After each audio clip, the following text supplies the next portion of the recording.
वैदिक सभ्यता के दूसरे भाग अर्थात उत्तर वैदिक काल की विशेषताओं पर हम लोग अब एक चर्चा और व्याख्यान के जरिए इसे स्पष्ट करने की कोशिश करेंगे। देखिए, ऋग्वैदिक युग के पश्चात का जो काल होता है उसे हम उत्तर वैदिक काल कहते हैं।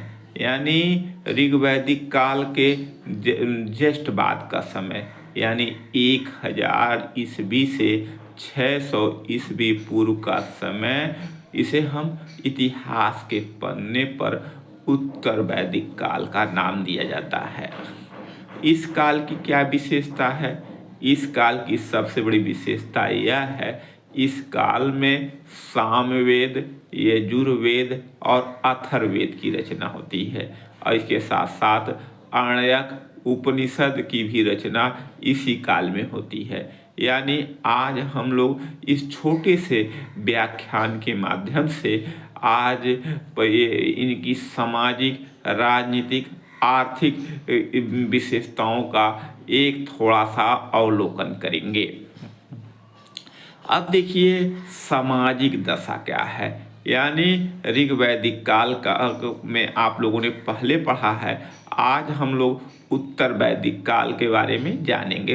पहला चीज़ है पारिवारिक जीवन कैसा था। यानी उत्तर वैदिक काल में जो समाज था वह पितृसत्तात्मक था। यानी घर के सबसे वरिष्ठ पुरुष सदस्य को ही परिवार का मुखिया माना जाता था। यानी कह सकते हैं पितृसत्तात्मक समाज में घर का वरिष्ठ व्यक्ति ही परिवार का अगुआ अथवा नेतृत्व करता होता है। ठीक, पहली बात तो आप लोग समझ गए। और दूसरी चीज़ है, इसमें संयुक्त परिवार का प्रचलन था। संयुक्त परिवार का प्रचलन था यानी वरिष्ठ मुखिया के साथ जितने भी परिवार के अन्य लोग सदस्य हैं वे एक साथ मिल करके सबसे बड़ी सदस्य की आज्ञाओं का पालन करते थे। जो उनका दायित्व था अथवा चुनौतियां थी उनका सामना मिलजुल कर करते थे। यानी उत्तर वैदिक काल के समय में संयुक्त परिवार और पितृसत्तात्मक सत्ता का बोध होता है। यानी पितृसत्तात्मक सत्ता और दूसरा जो आपने देखा है संयुक्त परिवार की अवधारणा थी। अब हम लोग तीसरे चीज के बारे में मनोरंजन के साधन के बारे में देखते हैं। उत्तर वैदिक काल में मनोरंजन के साधन में नृत्य थे, संगीत थे, इसके साथ साथ वाद्य यंत्रों का प्रचलन का प्रमाण मिलता है। यानी आप देख सकते हैं उत्तर वैदिक काल में संगीत, वाद्य यंत्र, इसके साथ वाद्य यंत्र, नृत्य आदि का उल्लेख मिलता है। रथ घोड़ दौड़ के भी प्रमाण कहीं न कहीं इसके प्रमाण दिखाई देते। लोग पासों के द्वारा जुआ खेलते थे, इसका भी प्रमाण मिलता है। यानी उत्तर वैदिक काल में मनोरंजन के साधन समाज में विद्यमान थे। अब इसके साथ साथ उनका खान पान की पद्धति क्या थी, कैसे खान पान, यानी उनका भोजन और भोजन कैसा था। यानी दूध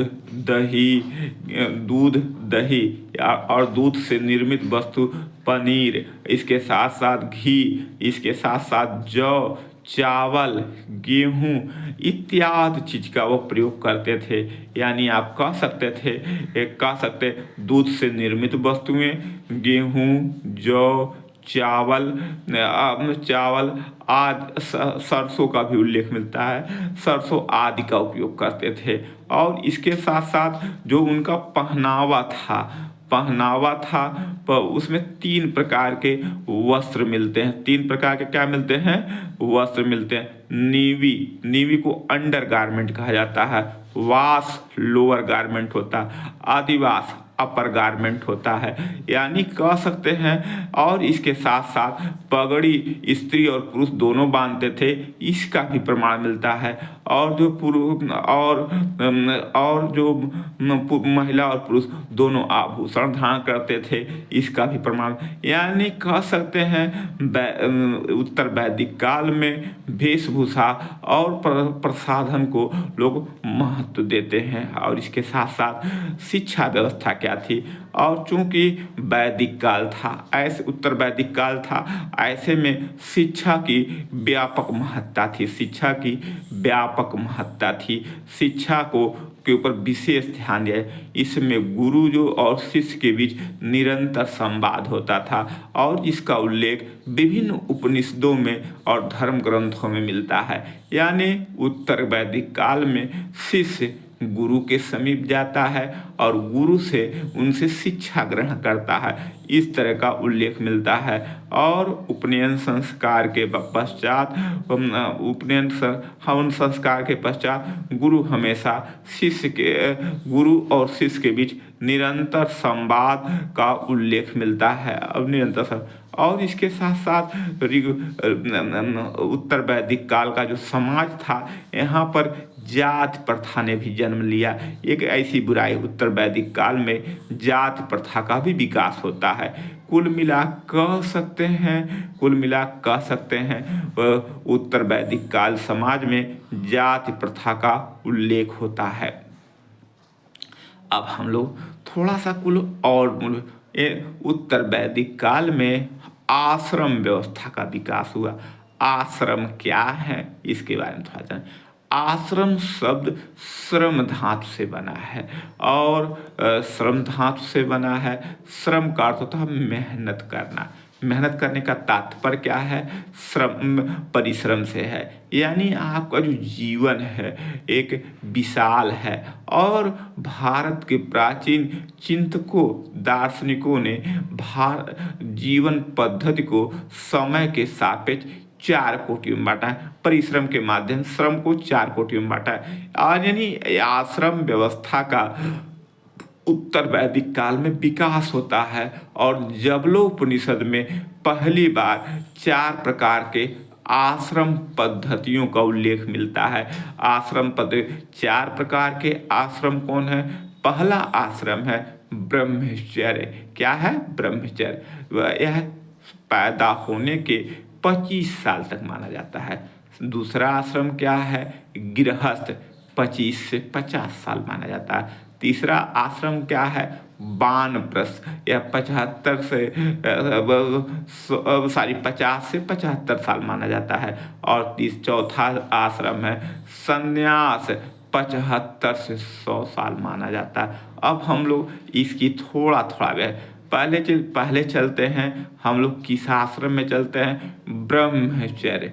इंसान बच्चा पैदा होता है, नामकरण होते हैं, वह बोलने लायक होता है, उसके पास गुरु के पास समीप जा कर के शिक्षा का ग्रहण करता है। यानी एक बालक इस आश्रम में गुरु के सानिध्य में रह करके शिक्षा ग्रहण करता है। एक तो यह बात है।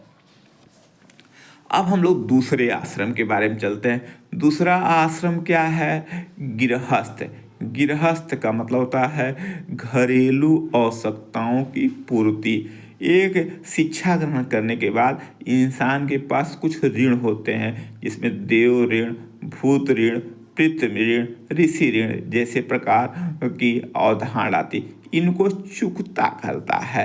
यानी गृहस्थ आश्रम में घरेलू आवश्यकताओं की पूर्ति के साथ साथ जो उसे विरासत में जो विभिन्न प्रकार के ऋण मिले हैं, उन ऋणों को चुकता करता है। एक तो ये है। अब तीसरा आश्रम में वानप्रस्थ। क्या है? वान माने जंगल। इंसान घरेलू आवश्यकताओं की पूर्ति के बाद कहाँ जाता है? जंगल में। जंगल जहाँ ज़्यादा वन हो वहाँ जंगल में जाता है, और जंगल में क्या करता है? वह चिंतन करता है। और चिंतन करके क्या करता है? यानी आगे के जो या घरेलू और शिक्षा ग्रहण के बाद या संसार जीवन के बाद वह जंगल का भ्रमण करके सांसारिक चिंतन पर लगता है और चिंतन करता है। वैसे भी भारत की जो दार्शनिक परंपरा है प्राचीन काल से चिंतन पर आधारित है। चिंता पर तो थी, चिंतन नहीं, अब चिंतन पर है। यानी वह गृहस्थ आश्रम में चिंता करता था, लेकिन कहा वानप्रस्थ में क्या चिंतन कर रहा है। चिंता और चिंता में फर्क है, यानी वह चिंतनशील हो गया। वैसे भी अरस्तु कहता था मनुष्य एक चिंतनशील प्राणी है, यानी दुनिया के अन्य प्राणियों से बेहतर क्यों है, यानी मनुष्य के पास चिंतनशील है, दूसरे के पास दया है, सहयोग की भावना है, इसलिए अन्य प्राणियों से श्रेष्ठ है। अरस्तु ने कहा मनुष्य एक सामाजिक प्राणी है, उसमें चिंतनशीलता होती है। यानी आप वानप्रस्थ आश्रम के माध्यम से चिंतन करेंगे। और क्या आखिरी अगली विशेषता क्या है, संन्यास। संन्यास का मतलब क्या है, यह 75 से 100 साल तक होता है। यानी पहले आप पैदा हुए, शिक्षा ग्रहण किए, शिक्षा ग्रहण करने के बाद घरेलू आवश्यकताओं की पूर्ति में लग गए, उसके बाद सांसारिक जीवन को त्याग करके चिंतनशील मुद्रा में हो गए। जब चिंतन के ज्ञान प्राप्त कर लिए, दार्शनिक हो गए, अब ऐसे में आपका परम लक्ष्य है संन्यास के आश्रम की तरफ बढ़ते हैं। संन्यास को आज वृद्धा आश्रम भी कहते हैं, यानी ऐसा आश्रम जहाँ पर चिंतन, सांसारिक जीवन और भौतिक संसाधनों से त्याग करके इंसान सतत रूप से मोक्ष की प्राप्ति की तरफ अग्रसर रहता है, यह संन्यास आश्रम है। भारत के ऋषि महर्षियों ने संन्यास आश्रम की अवधारणा पर विशेष रूप से, यानी भारत की जो दार्शनिक चिंतन प्रणाली है जिसका आधार मोक्ष है, मोक्ष के माध्यम से वह शिक्षा मोक्ष है। मोक्ष भारतीय दर्शन में परम पुरुषार्थ कहा जाता है। क्या कहा जाता है, परम पुरुषार्थ कहा जाता है। मोक्ष का आशय होता है ऐसी अवस्था जहाँ सभी दुखों का अंत हो। यानी भारत की दार्शनिक परंपरा में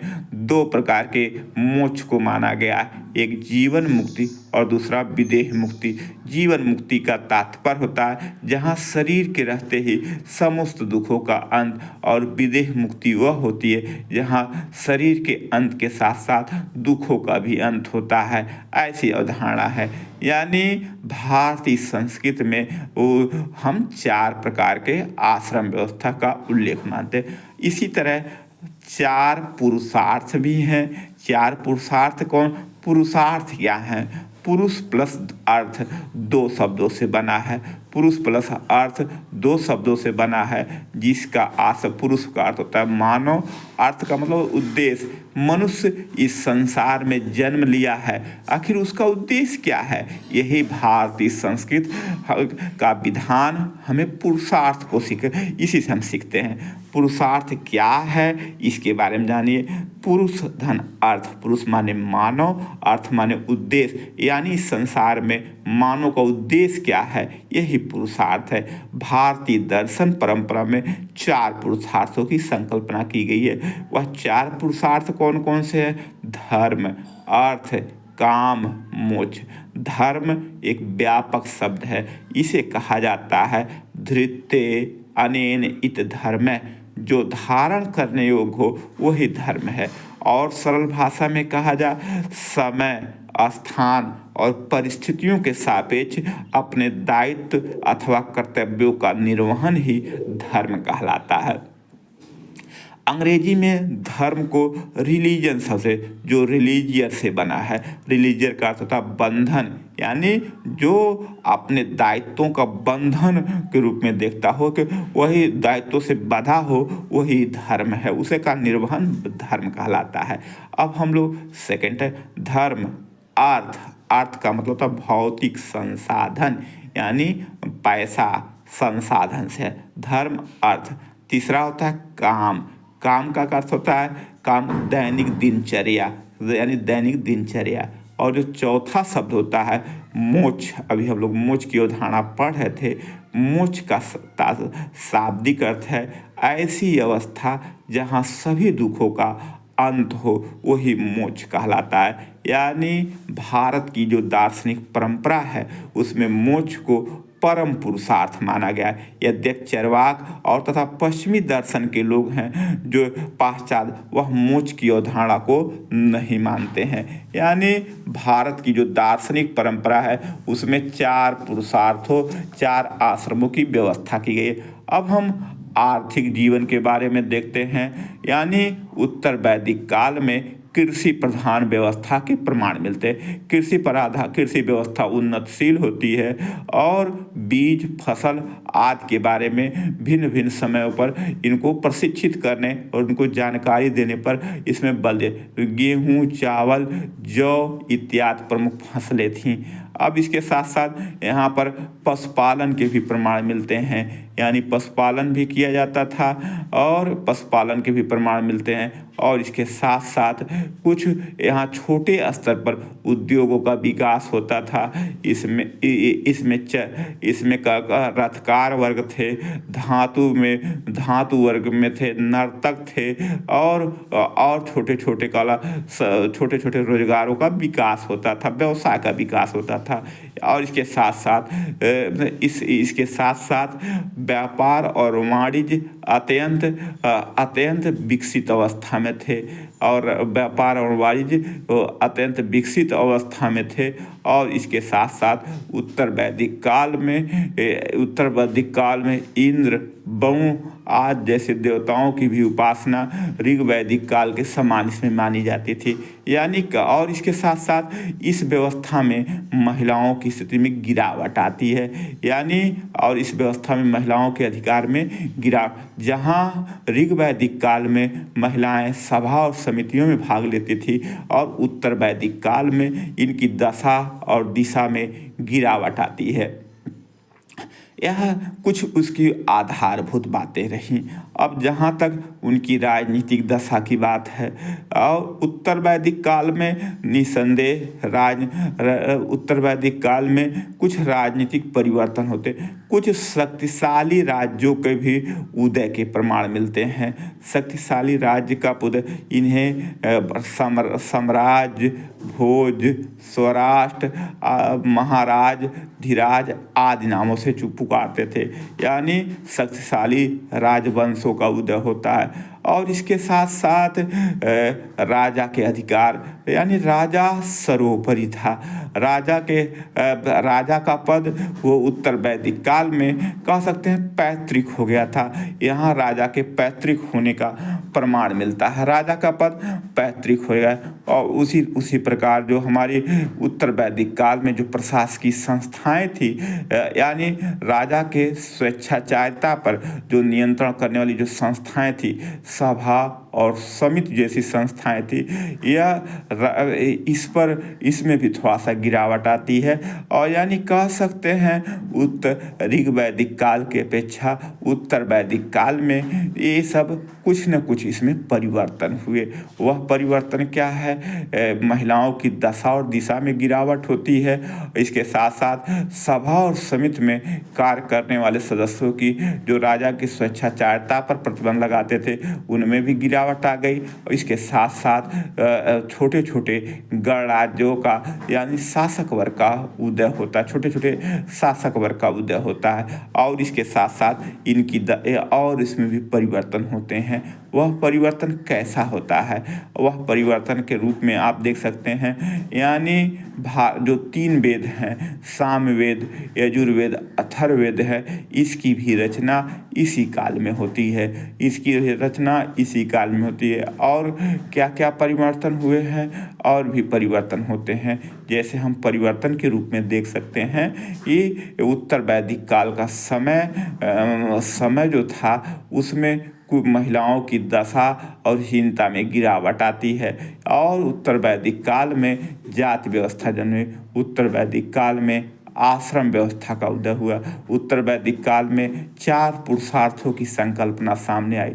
यानी कह सकते हैं उत्तर वैदिक काल में सामाजिक, राजनीतिक व आर्थिक परिवर्तन हुए और राजा के अधिकारों पर भी अंकुश लगाने की कोशिश की गई और इसके साथ साथ भिन्न भिन्न स्वराट और सम्राट और शासकों का भी उदय होता है। यानी उत्तर वैदिक काल का समय वो देख सकते हैं सामाजिक, राजनीतिक, आर्थिक परिवर्तन के साथ साथ राजा की स्थिति को भी ध्यान में रखते हुए इसको मूल्यांकन करने की ज़रूरत है। यानी उत्तर वैदिक काल के समय के साथ साथ विभिन्न सामाजिक, राजनीतिक व आर्थिक परिवर्तन हुए।